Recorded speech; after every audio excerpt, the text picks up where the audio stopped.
Këshilli Bashkiak i Shkodrës ka miratuar një sër vendimesh gjatë mbledhjes së radhës, që lidhen me mbështetjen sociale, menaxhimin e aseteve publike, mjedisin, kulturën dhe arsimin.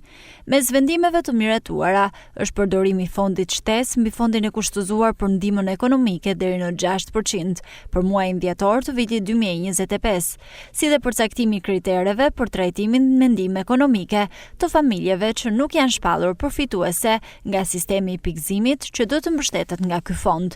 Këshilli Bashkiak ka miratuar gjithashtu plotësimin e vakancës dhe dhënien e mandatit për antaren e re të Këshillit, Daniela Jakoja. Urime, ju shkoft marr. Në fushën e menaxhimit të pronës publike, u miratua shitja mjeteve të transportit përmes ankandit publik, si automjete në tërësi, ashtu edhe mjet dhe material që përmbajnë hekur të destinuara për skrap.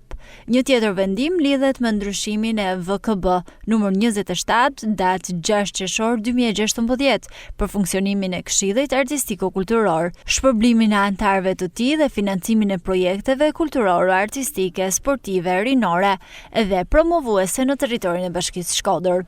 Në aspektin mjedisor, Këshilli miratoi planin e mbashërimit të pyjeve dhe kullotave të ekonomisë pyjore Rosek Rjoll, si dhe dhënien e ndihmës financiare për dëmet e shkaktuara nga zjarret. Po ashtu u miratua raporti 12 mujor mbi veprimtarinë e Këshillit Bashkiak për vitin 2025. Lista e përfituesve dhe vlera e subvencionit të qiras për vitin 2026 për familjet dhe individët që nuk përballojnë qira në tregun e lirë. Në mbledhje u miratua dhe projekti Sunny Schools, i financuar nga Fondacioni Shoqëria e Hapur për Shqipërinë dhe Bashkia Shkodër, i cili parashikon instalimin e implanteve fotovoltaike në shkollat nëntëvjeçare Ndremjeda, Salu Halili dhe Ndoc Mazi. Ky projekt pati diskutime nga këshilltarët. Momenti që u bari konstruksioni i plot i Ndremjedës, është bërë me sistem qidhër, edhe qidhëri nuk e molën si përfaqe që ka kenë më përpara e paneleve. Do bëhet panelet plus që është me këtë fazën e dytë. Mos kena mi vendosi investimesh, pra kjo është rreziku dhe po harxojmë shumë te një shkollë duke përdorur ton sistemet e mundshme.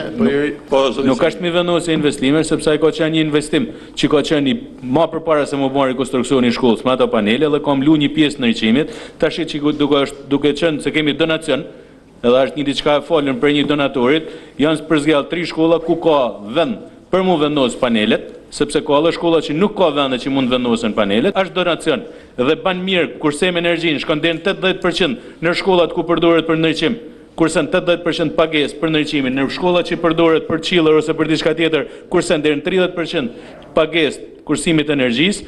Mirëmbajtja është krete pa përfillshme në vitet në vazhdim, për çdo që kanë mund të kenë defekte ose diçka ata sepse bëhet kryet nga ne. Ne jena kundër këtij projekt vendimi, duke t'u nis qysh prej faktit mënyrën se si janë përzgjellta shkolla, në një kohë që na kena shumë shkolla me kushte të këqija. Në fund të mbledhjes u zhvillua votimi fshet për zgjedhjet e përfaqësuesit të Këshillit Bashkiak në Këshillin e Qarkut, ndërsa këshilltari Gjek Sokoli siguroi 25 vota nga 29 antar që u bën pjesë e votimit. Procesi u shpalli pavlefshëm për një vot, pasi duheshin 26 vota për të pasur shumicën e antarëve të Këshillit Bashkiak.